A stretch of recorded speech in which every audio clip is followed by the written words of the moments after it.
Welcome to Sport Trap with Ashwin Berry on a Friday, as we are ready to take you through the latest local sports, some golden oldies, a little bit of zoom in, and of course, international sport with Ari.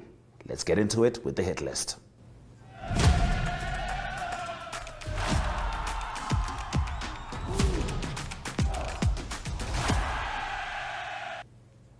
Namibia will be expectant of a good result in their first away match of the preliminary qualifying round of the African Nations Championship when they come up against Lesotho on Saturday at 6 p.m. at Bloemfontein Stadium in South Africa. It will be a different looking side compared to the players used during the 2025 Africa Cup of Nations qualifiers, given that CHAN tournament only caters for locally based players. Now, the new faces include Eshoke Chula coach John Gqeberha, who has been called up to lead a national team for the first time. Gqeberha has vast experience in local football and recently ensured that his club, Eshoke Chula, finished fifth in their maiden season of top-flight football. More recently, they also beat league champions African Stars 2-0 in the Hage Geingob Cup exhibition match last week.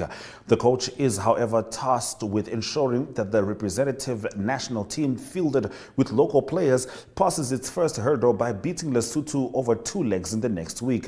The coach said he was looking forward to the match and expects the players to be fired up against Lesotho. The coach yesterday also named his final squad for the Lesotho matches that will be played at Bloemfontein Stadium on 26 October and 2 November. The aggregate winner will progress to face Angola in the final round of qualifiers. One key player included among the travellers is last season's Premier League top goal scorer Willie Stefanos, as well as some players that featured at the 2024 Africa Cup of Nations and some of this year's AFCON qualifiers. Goalkeeper Kamiyanda Ndisiro, Ngero Katoa and Charles Hambira were all part of the Namibian team that reached the round of 16 at the 2023 AFCON that was played early this year in Ivory Coast. In midfield, Wangu Gome is another name who is not short of experience. Gqeberha has also mixed in a couple of exciting younger players such as Ongos FC's Simon Elago and Chula's Eliakim Jackson. The CHAN tournament is scheduled for February 2025, co-hosted by Kenya, Tanzania and Uganda. Namibia will seek their third ever qualification. Their last appearance was in Cameroon 2020, following their best showing of reaching the quarterfinals at Morocco 2018. Leonard Kati Nambandi of Mighty Gunners will be assistant coach to Gqeberha during this period.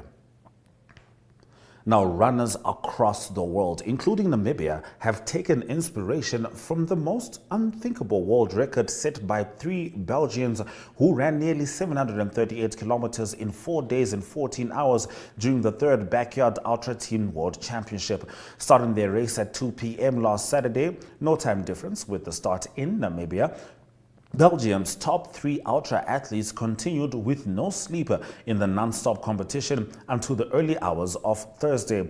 After 110 hourly laps of 6.7 kilometers, Belgium's heroic 3 record breakers, Merhin Kert, Ivor Steyert and Frank Gillian, had set a backyard ultra world record by running and walking nearly 738 kilometers. The Namibian team achieved their common goal of finishing in the top 50 of the 61 countries that each competed at an event with their own borders. Additionally, Team Namibia's completed laps 239 placed them 3rd in Africa behind Africa and Kenya, and 3rd among countries with small populations behind Guatemala and Uruguay.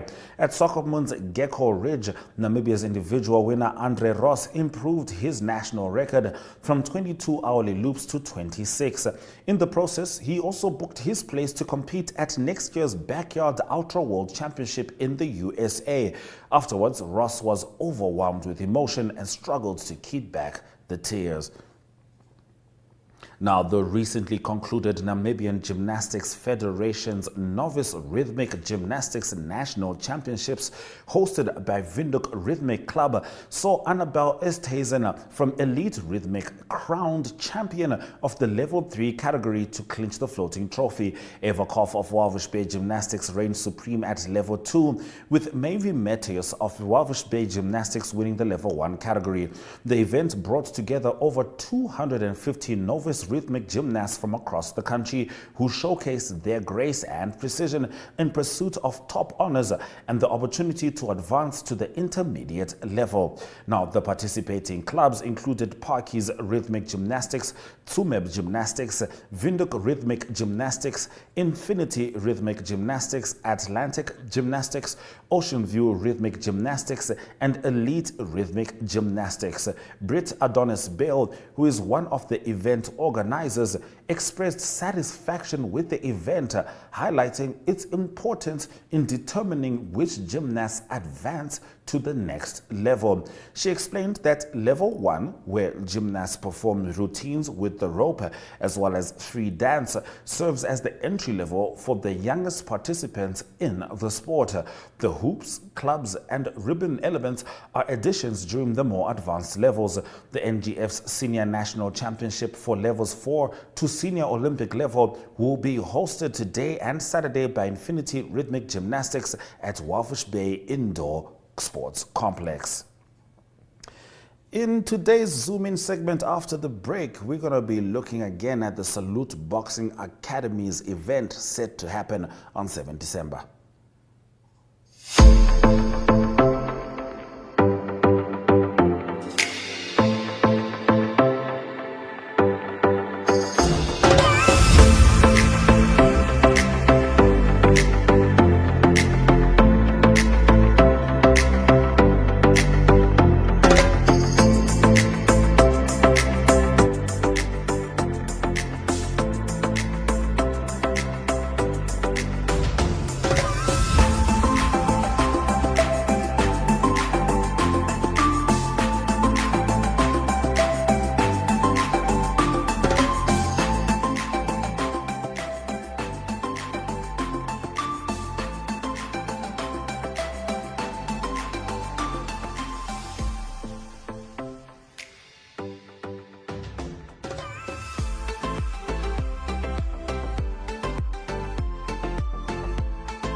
The MTC Salute Boxing Academy announced their next boxing bonanza slated for 7 December. Have a look. Well, the idea was born out of an idea brought by the Ninja Against Crime and the public at large. So we are just heeding the call of the public. The public made this call, and then Salute Boxing Academy is an organization that promotes boxing. And, we are in entertainment. We have felt that we need to heed this call. The purpose of the gathering is to announce that we are planning on having a very nice, good exhibition fight between Paulus Ninja Chimwefeleni versus our former world champion, Harry the Terminator Simon. So this program was born out of a lot of ideas that came together. Number one, Ninja is rebranding himself, and he's also getting support from Harry Simon and the public that called out for the two to come together and see who is the champ. So right now, we heeded that call. It's an academy that promotes boxing. So it's an exhibition bout, but I can tell you exhibition bouts are not exhibition into as per se. We remember vividly that there was an exhibition done by MTC, which we saw that there were knockouts that happened. So I can tell you this one will also be similar. It's an exhibition fight, the way we are calling it, but it's a very exciting one. So for this purpose only, we are only going to announce that the main attraction, but I'm sure there will be other uh, professional bouts. Those ones will be professional bouts that will form part of the undercard. Those ones will also be exciting as I see, because we want to have a very entertaining evening of boxing. So the date, we are planning to have this event on the 7th of December, 2024.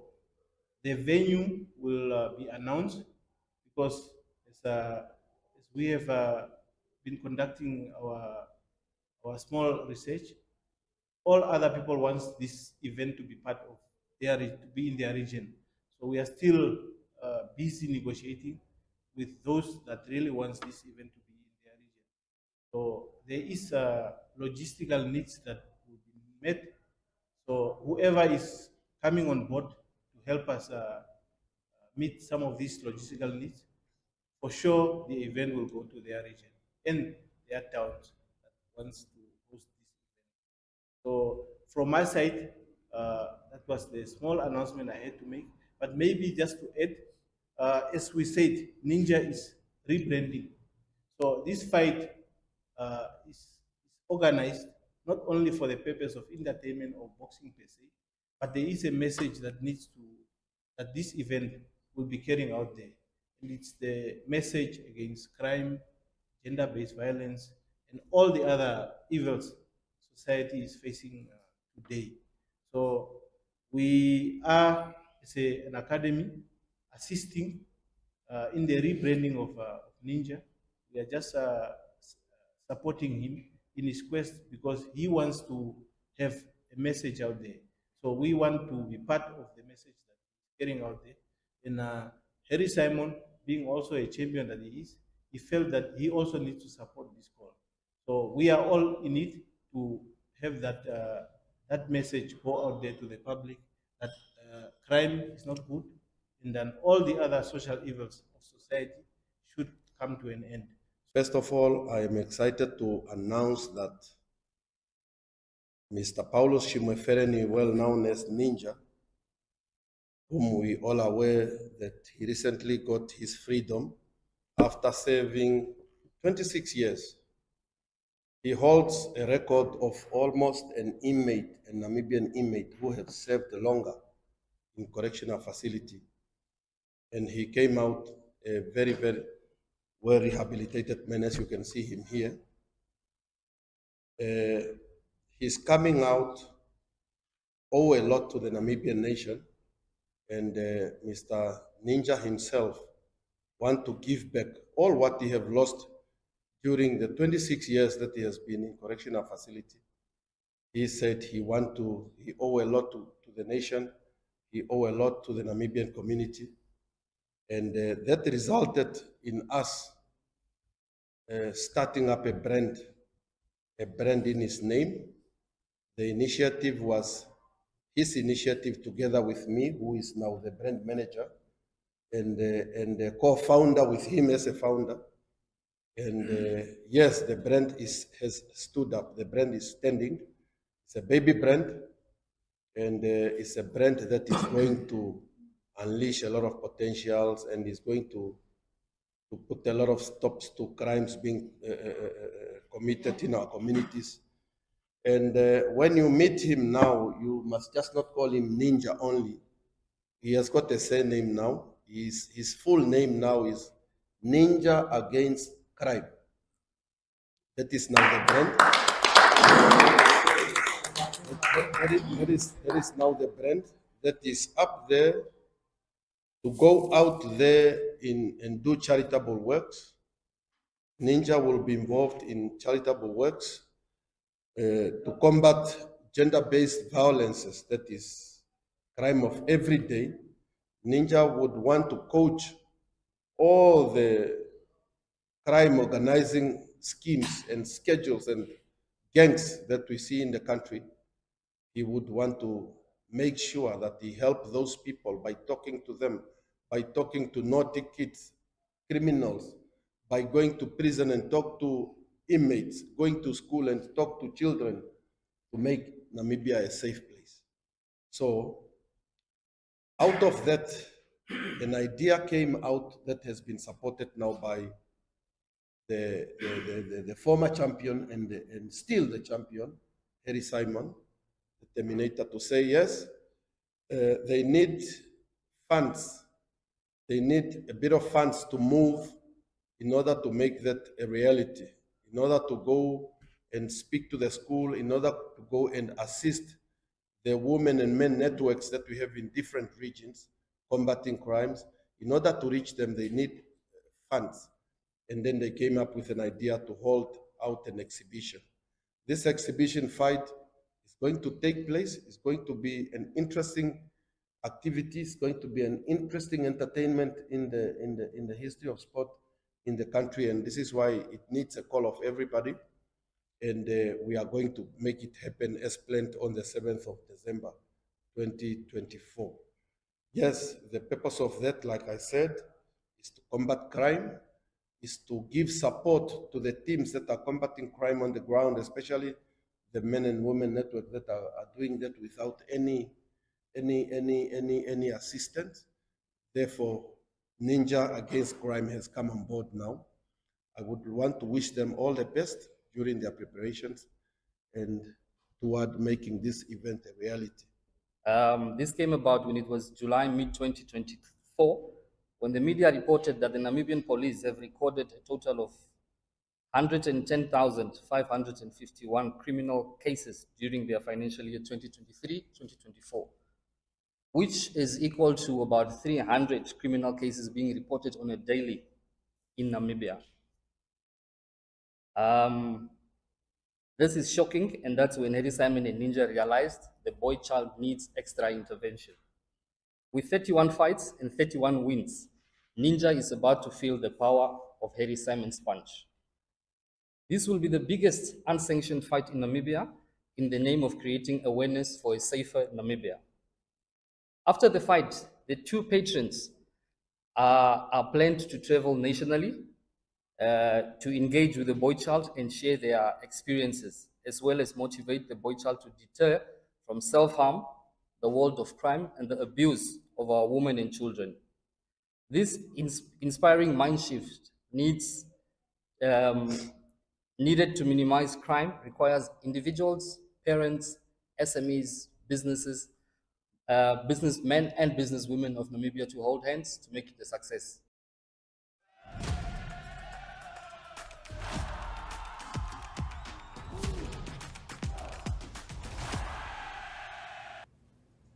And we're swing straight into Golden Oldies segment as we go down memory lane to speak to one of Namibia's top goalkeepers, Marcellus Witbeen, who was one of the top football stars this country has ever produced. After him, Ari Hochad will take us out with globetrotting. From me, Ashwin Berry. See you next week.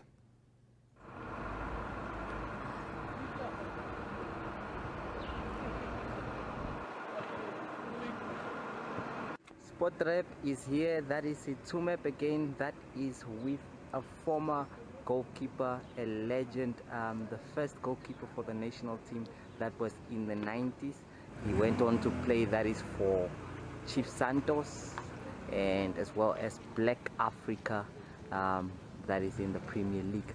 Mr. Witbeen, that is Marcellus Witbeen. Welcome to Spot Rep. Can you just tell us about your football career, how you started it all? I started to play in around 1986. That's the day I officially started playing for Chief Santos. Around the age of 17 years. I was since I started. I start in the second team of Chief Santos. Mainly playing the TCL League, which was only for the local teams. And then I proceed to become the first choice goalkeeper. That is of That is from 1987 up to 1989,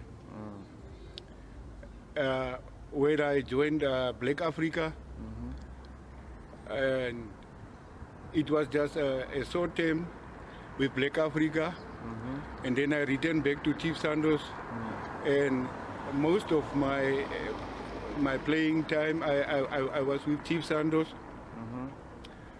We won a lot of trophies with Chief Sandos. And we won a lot of trophies with Chief Sandos. Yeah, we won the NFA Cup 4 times in a row. We were only unlucky to lose out on live fighters on the semi-finals. When we lost to live fighters on penalties at the Nomtub Stadium. Okay. That was when we were trying to play the final for the 5th time, but we could not succeed. We lost out on the semi-finals. Where there were also other cups that we won with Chief Sandos, like the Metropolitan, the Castle Classic, the John Player Special. And most of the times in the league, we will end up in the first 5. We won the Namibian League, the Premier League, 2-3 times. That time you were a goalkeeper.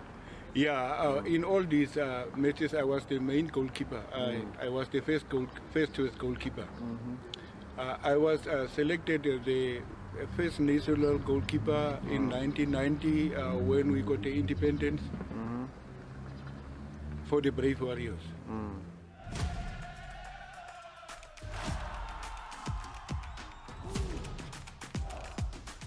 Good day everyone, time for international sports news, and starting off with soccer news first. English Premier League continues this weekend. A big game. It's the lock leaders Liverpool that will play the team that is number 3 on the lock at the moment, that is Arsenal. That's a big game being played this coming weekend on Sunday, 6:30. That will be the kickoff time, Namibian time. So it is Liverpool at the moment after 8 games. They've got 21 league points, just 1 point ahead of Manchester City, defending champions. After 8 games, they've got 20 points. And then Arsenal in 3rd position, 17 points after 8 games. Tied for 3rd is also Aston Villa. They've got 17 points as well after 8 games. So team news from Liverpool is that Diego Jota won't be able to play for Liverpool this weekend. Jota is still injured and he won't be available to play at the Emirates on Sunday. Arne Slot, the Liverpool coach, had a good season, or good start to the season. He started as the new manager this season. He's played 12 games and he won 11 of them. And so it's a good start for the new owner, of the new manager of Liverpool. Other games this weekend to look out for, it is defending champions Manchester City that will play against Southampton, and then Aston Villa, that's in the top 5 at the moment. They will play at home at Bournemouth. Manchester City's game is also at home. On to golf news. It is the PGA Tour that play in Japan this week, and it is the Zozo Championship in Japan. The leader after the 2nd round at the moment is Nicolas Echevarria. He is from Colombia. Had a good round of 6 under par in his 2nd round. His total for the first 2 rounds is now 12 under par. He's 2 shots ahead of Justin Thomas of the United States on 10 under par, and Taylor Moore of the United States also on 10 under par, tied for 2nd at the moment. Defending champion of the tournament, the winner last year was Colin Morikawa of America, and he's at -4 at the moment, and he's tied for 22nd after 2 rounds. The final round will be played on Sunday. To close off today's international sports news, Formula 1 racing news. The next one on the calendar is this coming Sunday. It is the Mexican Grand Prix, and it is also the Red Bull driver Sergio Perez that's under huge pressure at the moment, not performing well. Max Verstappen leading the points table on 354 points, but Sergio Perez on 8th position at the moment on 150 points, and he failed to get better than 6th position in his last 13 races. At the moment, the Constructors' Championship, it is McLaren that leads leads Red Bull by 40 points, and then it is Ferrari in third position, but they're only 8 points behind Red Bull. That's in second position. So that is the Mexican Grand Prix. That will be on Sunday this coming weekend. That's international sports news for today. I hope you have a great sport day, and we talk international sport again on Monday. Goodbye.